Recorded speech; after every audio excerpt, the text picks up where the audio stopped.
Hammani qiynagan savol, e-imzoni parolini qayerdan o'zgartiraman?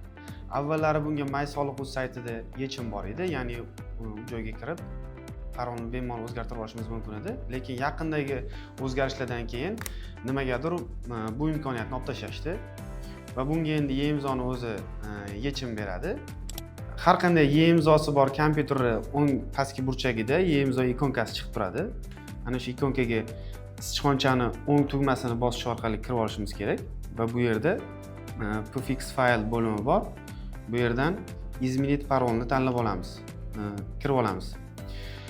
Bu yerda ko'rib turganimizdek, DCCase papkani o'zi avtomatik chiqarib berdi. Kimlardadir bu chiqmasligi mumkin. Shu payt kirib o'zimiz tanlab olishimiz kerak. Bu yerda juda ko'p fayllar bor. DCCase'ni topib tanlab olishimiz kerak. Va bizda yuridik shaxsga tegishli bir dona ключimiz bor. Mana shu ключ misolida ko'rib chiqamiz. Parolni o'zgartirib olamiz.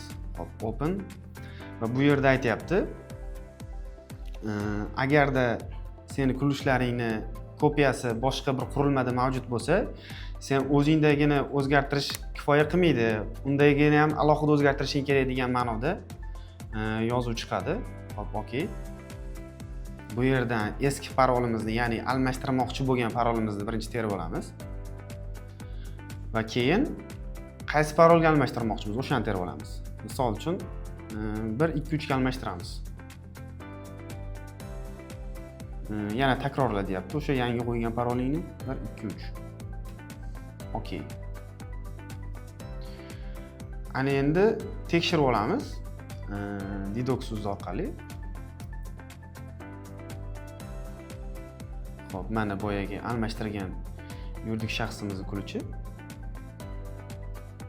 Xo'p, bu yerga yozib olamiz. 1-2-3. Mana ko'rib turganingizdek, ключda parolni almashtirib oldik.